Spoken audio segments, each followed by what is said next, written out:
Muy buenas noches. Una de las historias más sorprendentes en materia de superación personal que parte del país conoce y buena parte desconoce es la de Aurora Vergara Figueroa, la nueva ministra de Educación. Ella nació en Ismina. Desde los 5 años estaba sentada en el salón de la escuelita, luego a pasar un río para poder llegar al salón de clases. Su madre, María Teresa Figueroa, era aseadora de un juzgado municipal y vendía arepas para poder, digamos, aumentar un poco su ingreso. Es nuestra invitada esta noche. Ministra, primero, muchas gracias por aceptar y segundo, mi total admiración. ¿Cómo es la historia de su vida, ministra? ¿Cómo comienza? Muchas gracias por la invitación. Es un honor estar con usted en esta jornada. Yo me formé como profesora en una normal superior, Nuestra Señora de las Mercedes en Ismina, y eso posibilitó consolidar una carrera anclada a la formación como docente y al conocimiento del sistema educativo. Esa formación como normalista luego se conectó con una formación como socióloga. No, sí. Primero, usted era muy joven, 5 años. ¿Qué hacía para ir a estudiar? Maravilloso. Esos primeros años de formación en la Escuela Normal Superior. En Ismina. En Ismina. Incluían el primer aspecto más importante, el cuidado de toda una comunidad. En el departamento del Chocó, como en muchas partes del país, la crianza es colectiva. Entonces, el grado quinto, ingresar en preescolar. ¿Cómo así que el cuidado de una comunidad? Porque como son comunidades que están ancladas a muchas familias, Sí. Una familia cuida a la otra, está pendiente que la niña que va caminando hacia su preescolar llegue sana y salva y llegue a tiempo, y también que esté muy bien presentada. Sí. Entonces las familias están sistemáticamente pendientes de esos detalles. ¿Su mamá qué hacía? Mi madre era aseadora en el juzgado municipal de Ismina, en Ismina. Llegó allí después de emigrar de Cali con nosotros muy pequeños ¿Sí? a la ciudad. ¿Usted es caleña? Yo nací en Cali y me crié en el departamento del Chocó, en Ismina, así es. ¿Eso es hija única? No, tengo un hermano menor. Y los dos llegaron a Ismina. Así es. ¿Huyéndole a la violencia o cómo? A una situación de violencia importante en nuestra familia que llevó a que mi mamá tuviera que instalarse en Ismina. ¿Su papá murió ahí? A mi padre lo desaparecieron. No, lo mataron. Está en investigación lo que sucedió con él. Lo que supimos en su momento fue que lo desaparecieron y como un acto de cuidado, como muchas familias colombianas, mi madre decide tomar a sus 2 hijos y devolverse al Chocó, de donde ella es originaria. Sí, obviamente con su padre desaparecido. Exactamente. Tengo entendido que a ella le enviaron un mensaje diciendo no lo busque más, está enterrado. Así fue. Esa fue la historia que ella nos contó de muy pequeños y marcó profundamente las decisiones que ella tomó para nuestra vida, porque básicamente lo que hizo fue asegurarse que estuviéramos bien y protegidos. Y el mejor lugar que ella conocía para eso era su comunidad, la comunidad de Ismina. Usted tenía 5 años. Así es. Y viaja de Cali a Ismina. Ese viaje inicialmente ocurrió cuando tenía 4 años. Ajá. Ya cuando teníamos 5 años ya estábamos instalados en Ismina. ¿Y por qué Ismina? Mi mamá nació allí. Allí está toda su familia, sus hermanas, sus hermanos, sus tías, toda la familia extensa que ella conoce. Se fueron buscando dónde vivir. Exactamente, un refugio. ¿Y usted de qué vivía? ¿Su madre de qué vivía? Bueno, mi madre es una mujer que se logró formar hasta... ¿Ella vive? Ella vive en este momento. Vive conmigo aquí en Bogotá. Acompaña todos los procesos de la vida cotidiana. Ingresó a trabajar en el juzgado municipal como aseadora. Y para complementar los ingresos, que en su momento fueron el salario mínimo, Complementaba ese trabajo con la producción de arepas por la mañana y en las noches lo que tradicionalmente se conoce en muchos pueblos como fritanga. Entonces, alitas, empanadas, carimañolas. Eso ocurría también los fines de semana. Para vender al día siguiente. El mismo día. No, pero digo, cuando preparaba por la noche, ¿era para vender al otro día? El mismo día. Usualmente lo preparaba entre las 5 y las 6 de la tarde y se vendía al final del día. Y con eso se sostenían. Exactamente. Usted y su hermano. Y algunos primos también, que mi madre se hacía cargo de manera muy generosa de ayudar con su formación. Y usted, entre tanto, estudiaba. Así es. Escuela. En la escuela, muy bien. Cuarto o quinto. Pues toda la formación desde Sí. preescolar hasta 11 la hice en la Escuela Normal Superior Nuestra Señora de las Mercedes, con una corta interrupción alrededor del grado cuarto, cuando tuvimos que viajar a Cali por una circunstancia y devolvernos. ¿De bachillerato? El bachillerato lo terminé en Ismina, Chocó también. ¿Y dónde, mejor dicho, su madre tenía alguna alcancía o algo para ahorrar? Así es. Mi madre es una mujer muy organizada, muy trabajadora. Está trabajando desde muy tempranas horas en la mañana. Entonces lo que hacía era asegurarse de distribuir los ingresos de tal manera que ella supiera muy bien la destinación. Entonces algunos de esos ingresos estaban establecidos para la vida cotidiana y otros para la compra de libros. ¿Libros? O para la construcción de la casa que ella soñaba heredarnos hacia futuro. ¿Y compraba libros? Muchísimos libros. ¿Para quién? Para nosotros. Ella ha sido una lectora muy juiciosa y también muy selectiva. De hecho, yo recuerdo con mucha admiración la manera como ella dedicaba tiempo a comprarnos libros que luego yo empecé a leer en mi formación como socióloga. De hecho, uno de los primeros libros es un libro clásico de la sociología, que ella nos puso en las manos desde adolescentes. Es decir, su madre compraba libros para ella y usted aprovechaba.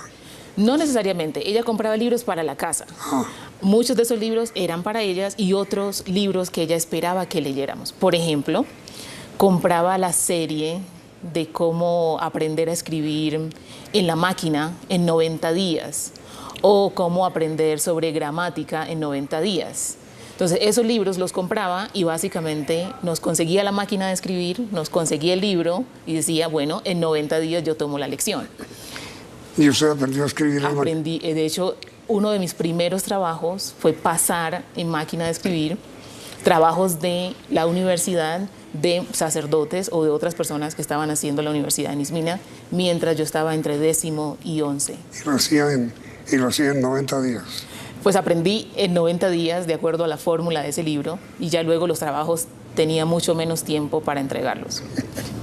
Y luego, ¿cómo siguió su vida? Cuando concluí 11 tenía una decisión muy importante que tomar. ¿Cuándo qué? Cuando concluí el bachillerato. Sí. O quedarme en Ismina o encontrar una ruta de acceso a la universidad. Ah, pero usted quería seguir estudiando. Sí, porque en ese momento las escuelas normales ofrecían la opción de la formación complementaria después del grado 11. Esa era una opción si quería continuar con mi formación como maestra. Ah, sí. Esa era una opción. ¿En la misma disciplina? En la misma Escuela Normal Superior. ¿Y Así usted es. qué decidió? Bueno, esa fue una conversación familiar muy intensa. Con su madre. Exactamente. ¿Y ella qué le dijo? Pues en su momento ella asesoró que me asegurara de configurar una carrera profesional. Y logré entonces, con la ayuda de muchas personas, ingresar a la Universidad del Valle a estudiar sociología. Pero tuvo que volver a Cali. Así es. ¿Pero cómo se decidió eso? Esa fue una decisión que requirió mucho trabajo colectivo. Primero, porque necesitaba una inversión financiera con la que no contaba en su momento. Yo decidí trabajar un tiempo después de graduarme de 11 en la Universidad Católica de Oriente, una seccional que hay en Ismina. Ah, pero perdón, usted tenía el bachillerato y luego entra a trabajar Ingreso a trabajar inmediatamente. en Ismina. En Ismina, ¿Cómo que? como secretaria. como secretaria secretaria de la Universidad Católica de Oriente, la seccional de Ismina. ¿Y era secretaria de quién? De un sacerdote que se encargaba de administrar que la universidad funcionara. ¿Y durante cuánto tiempo fue secretaria? Eso fue aproximadamente un semestre, menos de un semestre. No, bueno. ¿Y por qué termina o interrumpe su labor como secretaria? Porque mis profesores y profesoras y muchas personas de mi entorno cercano empezaron a insistir en que era importante que lograra viajar de Ismina a alguna ciudad donde pudiera acceder a una universidad y consolidar una carrera profesional. ¿Y por qué decían eso? En Ismina, es como en el departamento del Chocó y en muchísimas partes del país, se insiste en la importancia de consolidar una carrera profesional. Entonces, para las personas más cercanas, era urgente que consolidara una vía alternativa a lo que podía encontrar como oferta educativa en la región. ¿Y la encontró? Y la encontré. ¿Qué era cuál? A través de estudiar sociología en la Universidad del Valle. ¿Y se fue para Cali? Sí. ¿Y ahí qué pasó? Bueno, en su momento ¿Aplicó a alguna universidad? apliqué a la Universidad del Valle a estudiar sociología. ¿Y fue aceptada? Yo había ganado el premio Andrés Bello No puede ser. como resultado de obtener uno de los 2 puntajes más altos en la prueba de historia en el departamento. ¿Y cómo ganó el premio Andrés Bello? El premio Andrés Bello se obtiene como resultado de quedar en uno de los 2 puestos más altos en una de las pruebas de ICFES de cada departamento, o por lo menos esas eran las reglas de mi momento. En prueba ICFES. Así es. ¿Y usted fue primero o segunda? Pues tenía uno de los 2. La carta no decía si era el primero o el segundo. Y lo ganó. Así es. Y eso permitió su ingreso a la universidad. Así es. ¿Fue y aplicó a qué? Yo apliqué a sociología y logré ingresar con éxito. Y lo pudo hacer. ¿Con qué ingresos? Bueno, para estudiar sociología tuve el apoyo de muchas personas. No solamente con el trabajo que yo lograba hacer en la vida cotidiana, acompañando tareas escolares, ¿Sí? o como monitora de cursos en la universidad. ¿Como profesora? Sí, sino también con los apoyos de la familia. Toda la familia contribuyó a lo largo de la carrera, amigos, vecinas. ¿A quién llama, perdón, la familia? Llamo familia a las tías y a los tíos que sistemáticamente contribuyeron con el aporte que la vida les permitía hacer en diferentes momentos de mi carrera. ¿Y usted con quién vivía? Yo empecé viviendo sola. Fue como uno de los primeros momentos de la llegada a Cali. Luego unas amigas me dieron una oportunidad de vivir con ellas en su casa también. Estuve pagando arriendo de manera independiente en algún momento y luego me fui a vivir al distrito de Agua Blanca con un tío que me recibió. Pero me han dicho que en los meses en que usted vivió sola, utilizó una especie de cobija que su madre tejió para usted. Así es. ¿Cómo es la historia? Así es. Ese es un detalle muy lindo y yo quisiera conectarlo con las historias de muchas madres de Colombia que con mucho sacrificio hacen que sus familias lleguen a estudiar en las universidades. Lo que ocurrió en su momento fue que cuando ya decidí que venía para Cali, mi mamá con sus manos decidió cortar unas telas que tenía disponibles y hacer unas cobijas que luego fueron esenciales para sostenerme en Cali mientras vivía sola.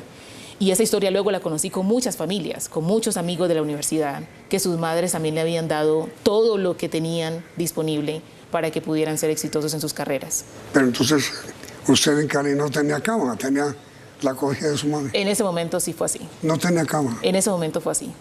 ¿Y cuánto tiempo tuvo que vivir en el suelo no cubierta, sino con la cobija como auxilio para su asentamiento? Esa no fue una temporada muy larga, fueron los primeros semestres de la universidad. Y ya luego, con la solidaridad de muchas personas que se enteraron que eso estaba ocurriendo, encontré un mecanismo de conexión con familias y de conexión con otras personas para vivir en mejores condiciones. ¿Cuál era ese mecanismo? Una amiga y su compañero de vida decidieron ayudarme a encontrar la ruta de acceso a subsidios en la universidad para lograr alimentación y transporte. Y luego, con el apoyo de un tío, uno de los hermanos menores de mi madre, usted no tenía ni alimentación ni transporte fijos. En ese momento no, y de hecho esas son iniciativas de las universidades que son muy importantes de bienestar universitario, que garantizan la permanencia en las universidades y que así como funcionó para mí, funcionó para muchas personas de mi generación y continúa hoy funcionando para muchos jóvenes que requieren ese apoyo en las universidades.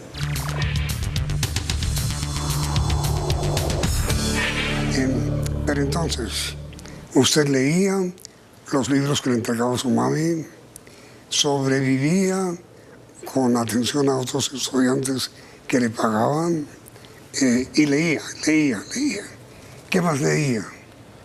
Leí muchos libros de superación personal, libros de historias de sacerdotes, de santos y de santas. ¿Hay alguno que recuerde especial? El de San Martín de Porres, lo recuerdo mucho. Esos libros nos los regalaban los misioneros y las misioneras que iban a Ismina. Y usted fue misionera. Así fue. ¿Cómo es la historia suya como misionera? Pues de pequeña o de adolescente, las monjas y los sacerdotes me delegaron la función de acompañar algunas actividades del barrio. Algunas de esas actividades pasaban por las actividades religiosas, pero también por la lectura y la escritura.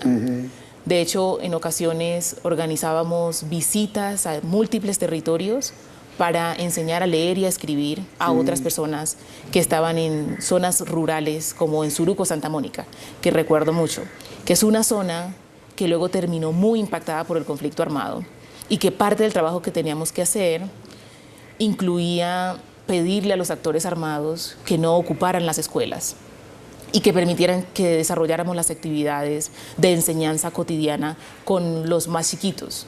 ¿Y habló con ellos? Lo logré hacer. Recuerdo mucho, esa es una historia que me impactó mucho, porque los sábados por la mañana yo tenía la misión de llevar a otros jóvenes, en su momento yo no tenía más de 15 años, a la escuela. A las escuelas. Y recuerdo llegar a la comunidad en Suruco, Santa Mónica, y había un grupo que había decidido que en esa escuela iban a reposar.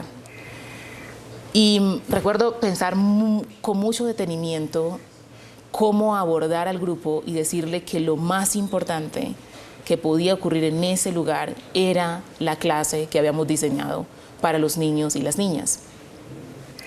Llegamos y efectivamente estaban los actores en esa escuela y con cuadernos y lápices, porque era todo lo que teníamos, lo que hicimos fue presentarnos ante ellos que tenían sus armas y decirles que la escuela necesitaba ser despejada y permitir el desarrollo de la actividad académica que habíamos planeado.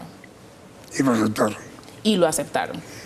¿Y usted quiso ser monja?